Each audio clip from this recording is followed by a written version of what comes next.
Gather round and listen close, friends of the campfire world. The fire's crackling, the stars are out, and it's time for a tale carved right out of Alaska's wild tales from the heart of the Alaskan spirit. This is about a place most folks have never heard of. The vanished community of Sunrise, Alaska. Sunrise, Alaska. Ever heard of it? Well, don't worry if you haven't. Most haven't. But you're about to. So, pull up a log, pour a cup of something warm, and lean in close. Because this story's got gold and grit. And who knows, maybe a ghost still echoing through the Sunrise Cemetery. We're just a few miles from Hope, Alaska. And this story does start here, in a town that rose fast and disappeared just as quick. Yep, disappeared, poof, gone. Vanished for almost 100 years. What happened? Let's find out. By 1890, prospectors were making their way into the region, drawn by word of a gold discovery along Resurrection Creek. The breathtaking beauty of the Alaskan landscape did not compare to the glitter of gold. Some came by boat through Cook Inlet. Others made their way overland, crossing mountain passes. They carried picks, pans, and whatever gear they could haul. There were no towns, no trails to follow, and the weather was harsh. Sudden storms, freezing rain, and winds that could shred a canvas tent. But the gold, it was real, and it was big. The value pulled from Sunrise alone, just 13 square miles, was worth almost 10% of what the United States paid Russia for all of Alaska. That's right, just 13 out of over 500,000 square miles sparked it all. And that little mining camp on the edge of nowhere? It sparked Alaska's first real boom. People came to Alaska in droves. And with that came the beginning of something even bigger, a town called Sunrise. Sunrise didn't follow Anchorage. It came before it. And yes, well, before Anchorage was even an idea, there was Sunrise. Sunrise wasn't just tents and big dreams. It had freight boats, boardwalks, and cabins with stovepipes poking through the roofs, all before Hope was even a town on paper. Back in 1888, this part of Alaska was wild. Even by wild standards. No real towns, no trails to follow. And weather? It shifted quick and hit hard. Storms, sleet, whiteouts, and winds faster than a cheechako trying to set up a tent on a windy day. Heading north from the mouth of Cook Inlet beyond Point Possession wasn't for the faint of heart. This region was, and still is, a hazardous zone by any standard. Let's just say, very dangerous. The danger still exists today. Most folks didn't dare push deep into Cook Inlet. The tides could toss a skiff like driftwood. And the currents? They didn't offer second chances. No second chances. The inlet was infamous for its riptides, and even more so for the bore tides of Turnagain Arm, with walls of water moving fast and loud, sweeping in on top of the tides.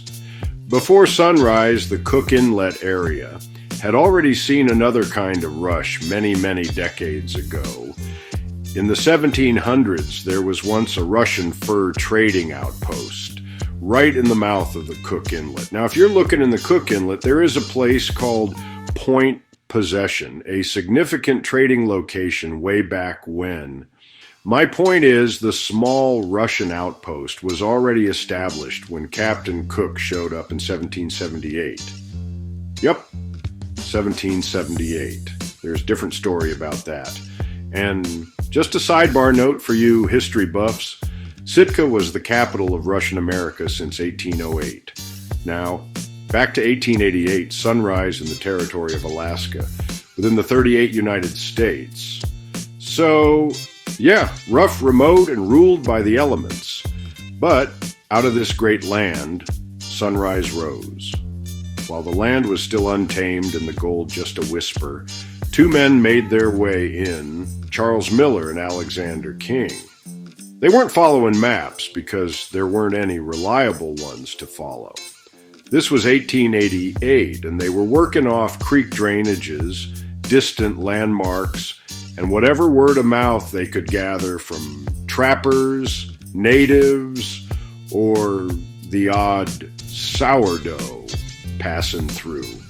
Miller came by water, riding the tides up Cook Inlet and into Turnagain Arm, fighting unpredictable winds and currents. Most men wouldn't dare risk going into the Arm, but Miller did. He pulled ashore near the mouth of Sixmile Creek, where the land narrowed and the hills started whispering of gold. King came in from inland, following the overland route, most likely through what we now call Turnagain Pass. It was the better option compared to Resurrection Pass, steeper, rougher, and barely marked by anything more than game trails. Both men reached the area in the fall of 1888. Miller staked his claim along Sixmile. King claimed ground along Resurrection Creek. They didn't bring a rush. They didn't build a town. Not yet, but what they did was more important. They marked the beginning. Two men, two paths, same destination. And with that, the groundwork for Sunrise was set in gold. After Miller and King staked their claims, word started to spread in 1889, not just whispers through supply runs and tavern talk. The world now knew gold was found in Alaska. King panned over 4 pokes of gold, establishing the first commercial discovery, and Miller staked the first claims on the Resurrection Creek. The gold just inches under the ground. By the spring of 1890, more prospectors were making their way across Turnagain Arm and down through Turnagain Pass. Some came alone, hoping to strike it rich before the crowd caught on. Others came in 2s and 3s, men with shovels, supplies, and one eye on the creeks. The work was slow, but the signs were good. Gold dust in the pans, but gold, gravel size, that shimmered just enough to keep a man swinging his pick for one more hour. And as more miners arrived, camps turned into clusters, and clusters turned into a settlement. Sunrise wasn't declared with a speech or a sign, it just became big. The biggest community in Alaska. Boardwalks were hammered down, tents gave way to timber walls, a post office went up. And just like that, the first real boomtown in Alaska was on the map. Sunrise, Alaska. By 1889, after both Miller and King made their discoveries, the wilderness started to shift. Sunrise rose fast. From thick brush and riverbank camps to boardwalks and cabins, it didn't take long before miners, freight, and rumors were all pouring into the valley. In just a year, Sunrise had gone from wilderness to boomtown. I'm told a rail tram from town to the multiple docks, 3 saloons, 3 restaurants, what was once timbered shoreline. And of course, many sawmills. Can you hear it? Sawmills buzzing, picks clinking on rock, and pianos roaring out the saloon windows like the town itself was wide awake and hollering. Once Sunrise was established, it didn't take long before the gold fever spread across the creeks and valleys, up mountains seemingly too difficult to climb. Nonetheless, hard rock mining, extreme and rugged winter weather lasting more than 6 months. Prospectors began crossing Turnagain Arm, heading toward a small place they started calling Glacier, Alaska. That's what we now know as Girdwood. Over there, miners found new ground. Crow Creek, California Creek, and a few hidden gullies that still hold a little color today. Freight and mail traveled by boat when they could, or by long overland routes when They couldn't. Folks would pan by day in the long daylight hours of summer, following the creeks and the stories as far as their boots would take them. The whole region, from Sunrise to Glacier, became a web of gold camps, each one with its own characters, claims, and campfire stories. And just like that, a wild stretch of coast turned into a gold-producing district. Crossing the mudflats of Turnagain Arm has taken lives. At low tide, it looks harmless, just miles of open flats, like you could stroll clean across. But the tide comes in fast, and worse yet, sometimes it's led by a bore tide, a wall of water riding on top of the incoming surge. That mud, it don't give. It's silty and slick, and with just a few inches of water, it'll cement your feet in place like you're being claimed by the land itself. Stranded, stuck, and out of luck. Some folks knew better. Others chose not to listen. Don't walk the mud flats. Not then. Not now. Don't do it.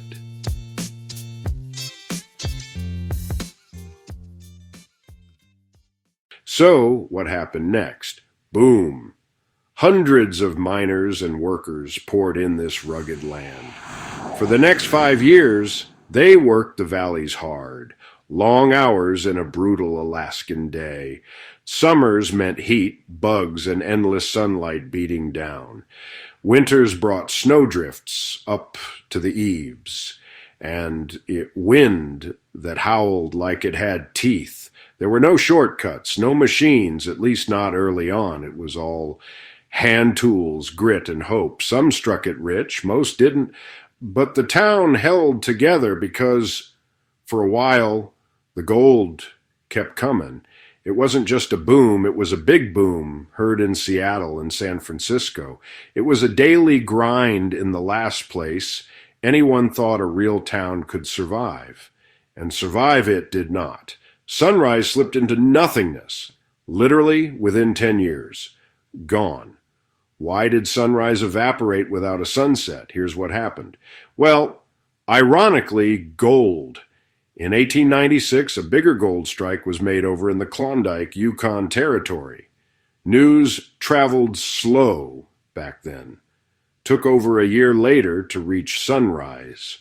But by the winter of 1898, word finally got here. And when it did, it hit like jumping into an ice-cold lake on a winter day. Some packed up right away. Others waited out the winter and left with the spring thaw. But the pull of gold up north was too strong to ignore. Most left for the Klondike, a trail just as rough, maybe worse. And the truth is, Sunrise got left behind. History didn't give Sunrise the credit it earned and deserved. At first, Sunrise held on with around 600 people, and the community hope was established on the Resurrection in 1896. But that number of people in Sunrise kept falling, year after year, as cabins emptied and trails grew quiet. The gold didn't run out all at once. The people just drifted toward the next big promise. And over time, the town that once echoed with picks and pianos faded to silence. Sunrise didn't die in a day. It just kept dwindling down to zero. The gold pulled from Sunrise wasn't just a lucky strike. It was the beginning of Alaska's economic story. This was the first major population boom in Alaska, the first of many. It proved the Alaska Territory held real, lasting wealth, not just in timber, furs, and fish, but in the very ground beneath our boots.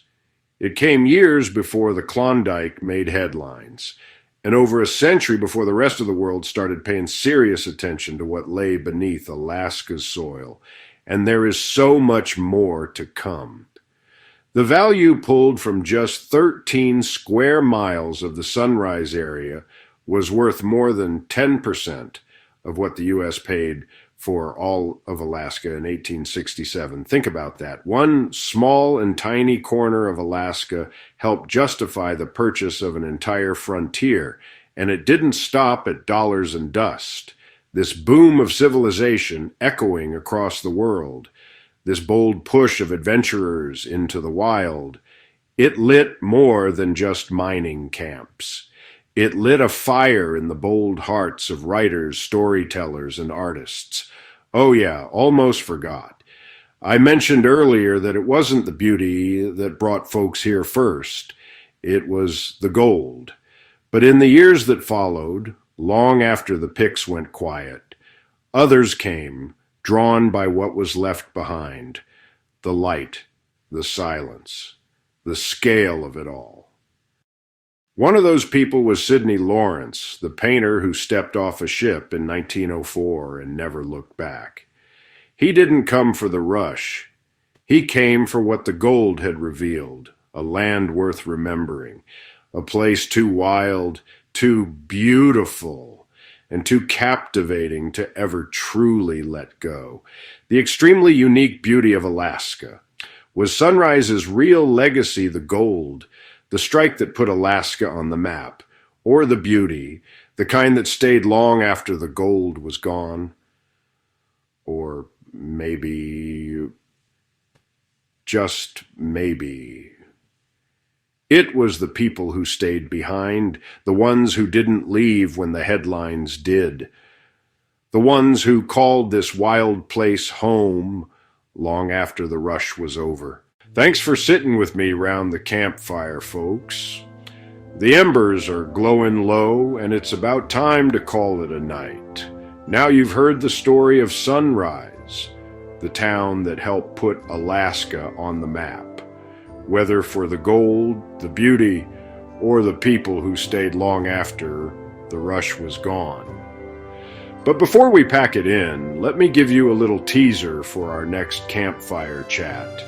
We're heading down the coast to Katala, a place known for Alaska's first oil discovery.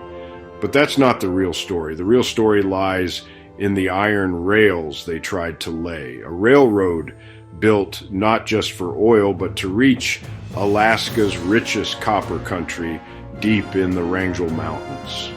A railroad that never quite made it, and a town that vanished just as fast as it rose. So roll up your bedroll, take another breath of that Alaskan fresh air, and meet me back here next time. We've got another chapter of Alaska's forgotten past to uncover. Good night, everyone, and don't forget to put that fire out. Campfire Mike, signing off.